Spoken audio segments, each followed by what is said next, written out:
Hey, Tony Guys is here. Now, working on some things and doing some specific videos. So you'll see these videos here and there in between, how I'm feeling. But I only have about 35 minutes on this one about 30 minutes cuz I'm driving my wife today, chauffeur before she goes out of town. And me driving her to her different appointments just so she could sit back and relax. But I wanted to pop in as I was sitting here and I'm reading, comments and messages to me. And here's something I want you to understand that a lot of times people really I don't think I've ever seen this, this take on it. I have never seen this take on it, but this is from me studying over the last 14 years, studying relationships for the last 14 years, studying men, being a man, studying women, and having worked with thousands of people and received tens of thousands of emails and messages, and just kind of seeing what I really believe is the reason marriages fail. It's not what I remember saying. People said finances. No one gets a divorce over finances. Finances may be what's put on paper. Finances may be what is told to the public, what's told to friends and family. But there's underlying things. But you're not going to get a divorce because your wife likes to shop and you like to save. You're not leaving over that. You're just going to make more money and you're going to set a budget. And the wife is not going to leave because her husband's not letting her shop how she wants to shop, or the other way around. It's like money is not 10% of marriages may end over finances. People are in financial straits on average. 70% of people cannot touch $1,000 today. Can you touch $1,000 cash? If you cannot touch $1,000 cash today, then you're in that 70%. And 70% is a lot. And I honestly believe it because there are people who make 6 figures a year and 7 figures a year that cannot touch $1,000 because of the way we view money and the way we spend money. So if finances was a reason for divorce, no marriage would last because everybody goes through their own financial issues. I just listened to a gentleman today who went broke after making tens of millions of dollars. So understand that. Another thing that you would say is ego is why a marriage would fail. And yes, that plays a part. That's in it, but marriages really don't fail because of ego or ego alone. Because the ego, it's driven by something. It's underlying reasons why an ego is so strong and what it's holding on to. And that ego is pride, but that ego is being driven. And so you have to understand. Now, the number one reason or the gender that is most responsible for divorce is men. Studies will show you that most women file for divorce. But why do you think a woman is filing for divorce? When a lot of girls that you meet at 10 years old are talking about marriage. My youngest son is in the 2nd grade. His classmates have been talking about marriage since like kindergarten. Like little girls saying, "This is my husband. We're going to get married one day." And I'm like, wow. And you have those women who say, I've seen one woman say, "I never thought about marriage. I wasn't planning my wedding at, when I was a girl. I never thought about that, but you don't see that all the time. A lot of women have been raised for companionship, to be in a relationship. It's not rocket science that women are created for love, that a woman is a nurturer by nature. That's not rocket science. I feel like everybody should know that. Even what a woman's body does is created for love. She carries a child. To carry another human inside of you and not blow your brains out lets you know that you were created for love. To go through what they say is equivalent of breaking 20 bones at one time, which is giving birth. To go through that, then think about it. To go through that, you have to be wired for love to give birth.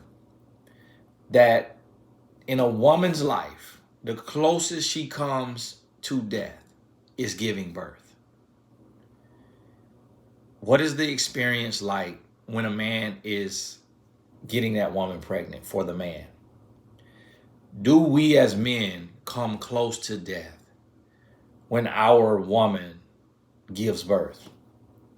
Do we as men come close to death when we are helping her conceive the child?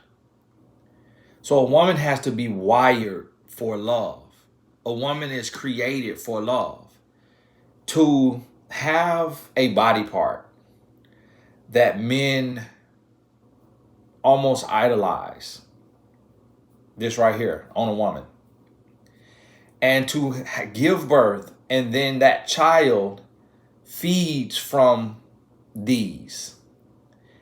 And sometimes after that process, what a woman maybe was proud of at one point, because of their reverence in the world, they may drop, they may sag. And she sacrificed that for her child. And now, if she can afford it, or if she has the credit, she may go get those augmented to get back to where she once was. And in that process, she's risking her life again because she's going under. There's no guarantee she'll come back up. She will have complications. Things may crystallize or capsulize or whatever you call it, and have to go get another augmentation. And she will be left with a scar. So there will be certain clothes that have to be worn. She may do her stomach, she may do her thighs to get back to the body she had before her body was completely altered by having a child or multiple children. So think about this. If women file for divorce more often than men, and they desire love, they were created for love, then what does that tell you? It lets you know that they were ran off, that they were pushed to their breaking point by the man. And as a man, I can honestly say, I don't want to say, but I can honestly say that men are most often the cause for divorce. But here's the thing. That's not what this video about. The number one reason marriages fail is lust. It's the number one reason marriages fail.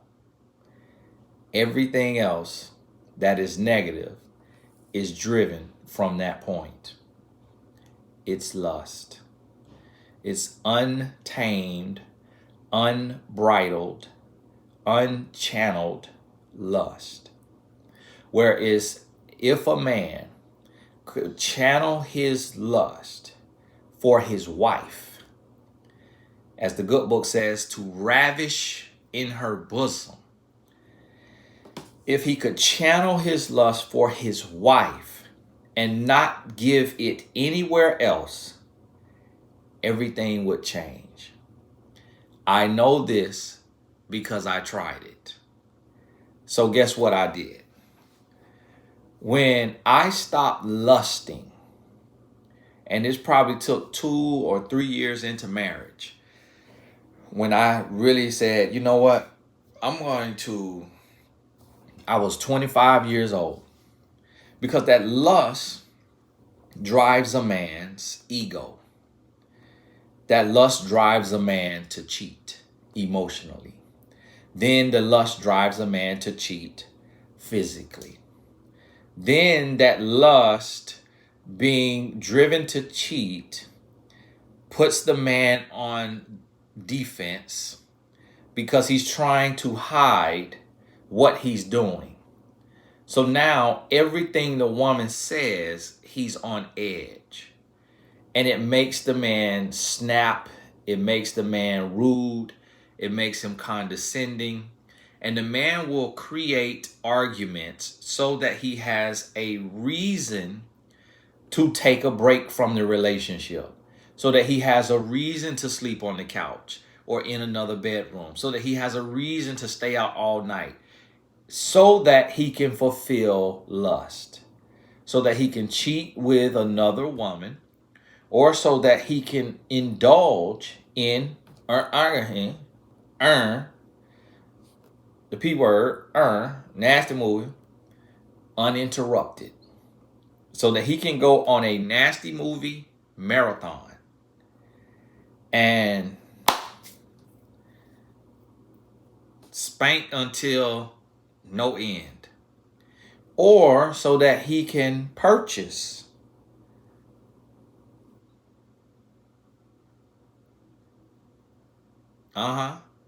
yeah. So men will create a rift in their marriage to be able to get away for a day or 2 or 3. And a lady wrote in the comments, I read, a lady wrote, she said that when she was growing up, and see, this is why I learned from real life. I don't just Google statistics and look at a statistic. Oh, 60% of women file for divorce. Oh, 80% of women file for divorce. No, I look deeper than that. And I learn from interactions and every little thing in life. This lady wrote in the comments. She said when she was growing up, she learned about the real mindset of a man. Because a man was on the news or something like that. He was caught sleeping with a transvestite. And she asked her dad about it. And her dad said, sometimes men want something quick and dirty.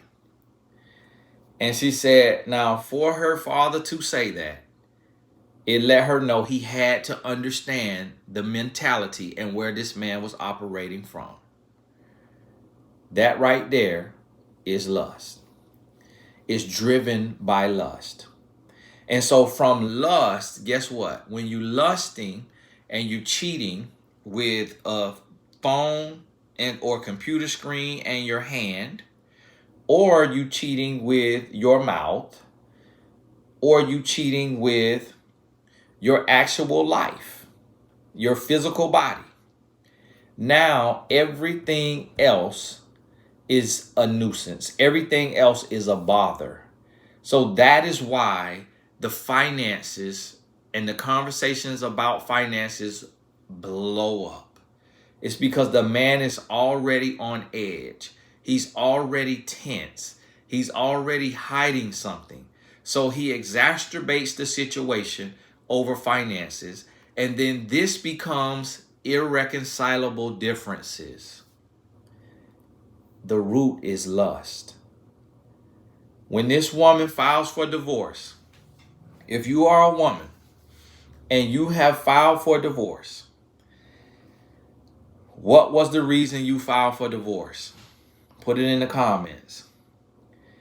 Majority of the time, what you will see. Now when I say in these comments, You looking for a real picture of a real person, not one of these cartoon pictures. Not because a lot of times this be men. Because all these men that I'm working against, this here MGTOW and red pill and alpha male strategy, they watch all my videos because they know I really played the game that they trying to play now, and they see me giving away the game, so they have to create new strategies because I'm giving away the game.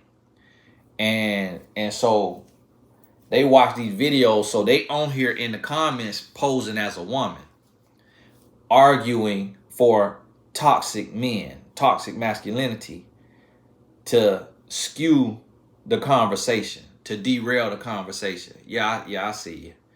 As a man, and having formerly been a toxic male, I know toxic male energy when I read it and when I see it.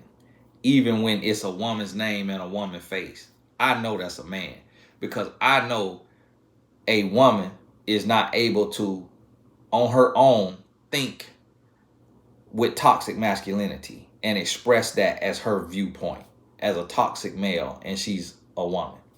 So understand that. But when you will see, and more so than the comments, because that could be skewed, that could be all fake, that could be fake people, men. Go around and everybody you know who got a divorce. Well, what led to your divorce? 9 out of 10 times you're going to hear people say cheating. What is cheating? Lust. Even when the man files for divorce, 9 out of 10 times, if a man filed for divorce, it's because his woman cheated on him. What is that? Lust. Now, she could say, oh, well, he wasn't loving me right. He didn't give me time and attention. But for you to go get that attention somewhere else, that's still, the root of that is lust. Because you didn't have to do that while you was married. You could have got a divorce if you weren't getting the time and attention. Same thing for a man, or for the woman who cheated, or for the man who cheat. For the man who cheating, if it's the woman's fault, as he may say, it's never somebody else's fault when we cheat. We cheat because we are cheaters. We cheat because we nasty. We cheat because we don't have morals, values, and standards. We cheat because we low level living. We cheat because of who we are internally. We weak, low self-esteem, ignorant, selfish, bitter, frustrated, angry. We cheat because we cheat. You can't blame somebody else when we cheat. So understand that, because instead of cheating, if we were people of character, morals, values, and standards, we would get a divorce instead of cheating. It's the lust of the spirit that leads us to an affair, that leads us to cheat. And when you cheating, and see, listen, I was a major cheater, so I know the signs. And it's typically one extreme or the other. When you're cheating, you either overly, unrealistically, superficially nice. You don't argue, you don't complain, you don't do anything because you're getting your fix outside of the relationship. Or you're the opposite. You're on the other end of the spectrum. You're extremely sensitive, extremely touchy, extremely snappy, extremely rude, because you're trying to focus on your cheating and you keep getting interrupted with kind and loving conversation. You keep getting interrupted with someone who is engaged in the relationship, who is engaged to you, not engaged like engagement, but focused on you and into you. And you're focused on your cheating, and they're getting on your nerves because they're interrupting what you're trying to do on a text message or in the private email or in your mind, thinking about how you going to tear this woman up the next time you get to see her. So you're on one end of the spectrum or the other. So this is the thing. This is why lust has to be channeled to each other. So what is the solution in order to do this? Asian, See, you can't say every word on here. See, when I get the money, the Bill Tony tube, I'm out of here. I want Tony tube. Yeah, it's gonna cost you because I got to keep the lights on when I build Tony tube now. But for right now, I got to be here, and you can't say every word on here. So remember this here now, Angela. It's Angela, okay, for the man. I don't know what y'all will call it. As a woman, maybe call him handy. Okay, this or a toy, something else that y'all like to use. All of that right there in a marriage, it has to be eliminated. It has to be eliminated because that's not for your health. That's not for your breathing. That's not for your longevity in life. That's not for your life expectancy. That's fulfilling lust. You trying to get that release from Angela, okay, because of the lust in your spirit. Because you are addicted to that feeling, to that release, that oxytocin or dopamine or serotonin that is released into your stream when you do that. That has to be eliminated in marriage. It has to be eliminated if you really want to stand the test of time. And your stimulation has to come from, first, communication. What do I need? What does my body need? What does my body like from my spouse? Okay, what do you need? How do you like it? What do you want? And the two of you fulfill one another. So that Angela and handy has to be removed. The other thing that has to be removed, because it go hand in hand really, is an iron hand. The nasty movie. It has to be removed because that is feeding lust. It's feeding lust. And see, lust is its own type of monster.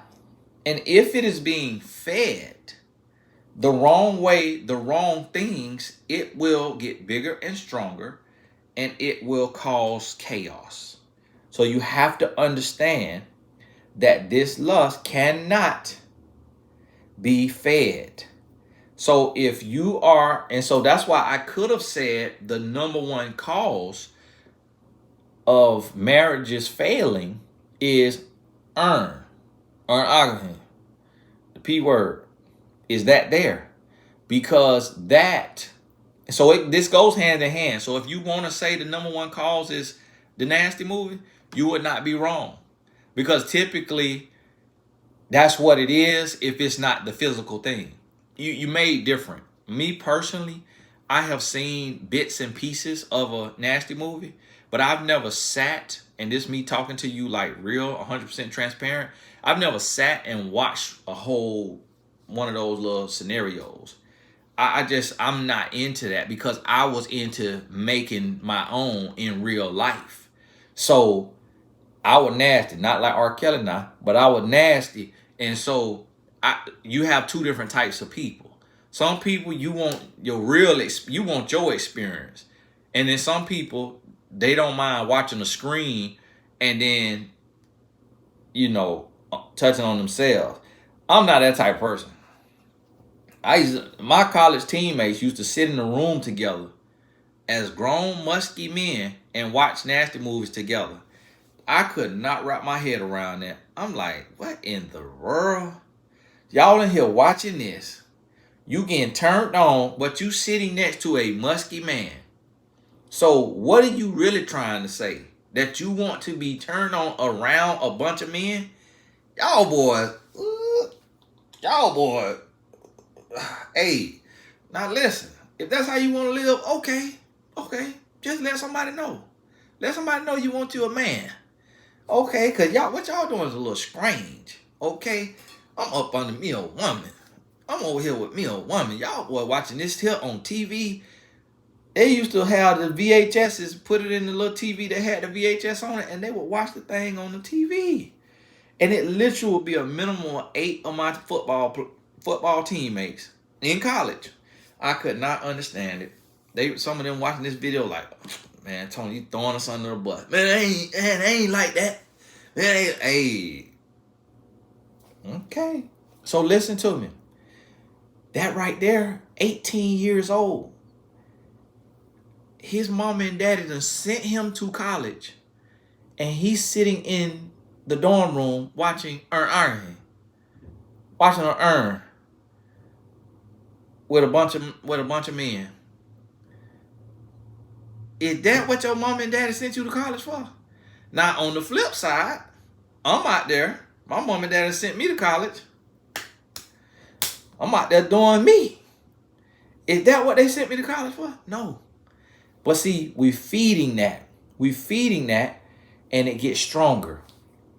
So listen, in order to combat this, it has to be a no-go. And see, an addict don't see the problem with their drug. So a man or a woman who is addicted to pornography or they will not see a problem, and they will do a Jedi mind trick on the other person to make you feel stupid, insecure, immature, childish, lame, whack, unloving, untrusting. They will try to make you feel 2 inches tall because you don't feel that it's right that you or watch and that right there lets you know this person has a unhealthy connection to these actions, and that is going to be the undoing of your marriage. Because lust, unlike thirst, cannot be quenched.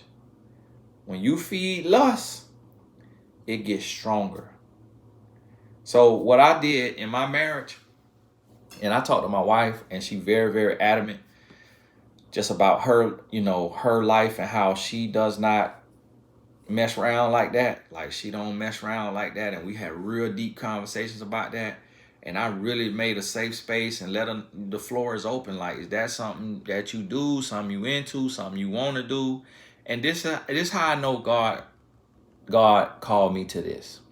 If you don't believe in God, sorry about your love. You might want to get to know him. This how I know God called me to this. The one time, me and my wife, we had went through a little argument, a little falling out. And we was trying to make up and get back on the right track. And it came up like, should we watch us on Earn? And this came up, and it was like a mutual thing. I'm not into that, so it didn't really come from me. It was like a mutual conversation. And I said, yeah, I guess. And we went on the TV, went to try to find something, because on them channels, they used to have them channels, them low channels, and you could buy you something, $12.99. Went to try to find us something, went to try to buy something, and it did not work. It did not work. Now, that thing probably would have worked on any other occasion. It did not work. So I tell you no lie. I've never bought one of them nasty movies in a hotel room, even when I'm by myself. God be my witness. God be my witness. And me and my wife, when we tried to do that, we probably had been married for 7 or 8 years. It could have been between 4 and 7 years. And it didn't work. Me and my wife, in 14 years, we have never watched a nasty movie together.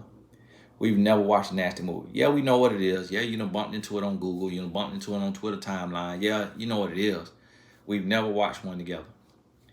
And that is not a part of our marriage. And you know what? We could not be closer. My marriage could not be better.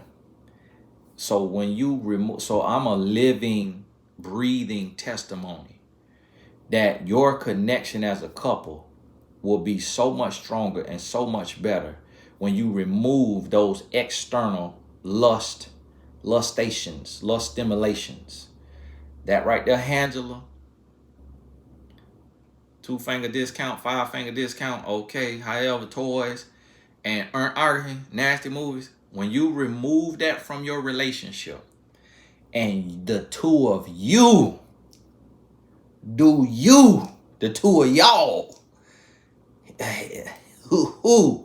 okay, mano y mano, one on one, y'all going, y'all, okay, and don't film it because it's gonna be in the cloud, all right, but y'all, that's when you channeling these here feelings, this here emotion, this here lust for your partner.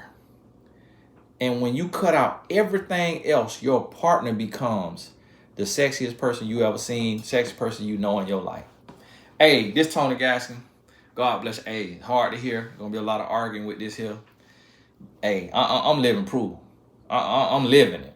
So I know what it's like to not have that stuff in the marriage and to be 100% happy in my marriage, and it go both ways, and to be successful and blessed and to have things going.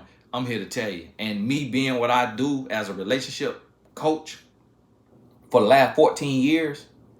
Have you been on your job for 14 years? Some of you. Okay. If you've been on your job 14 years, you know what you're doing, don't you? You know what you're doing, don't you? You done been there too long. Let me help you understand something. I know what I'm doing. I know what I'm talking about. Listen to me. I deal with relationships every day. I'm going to tell you what I just told you. The number one reason marriages fail, lust.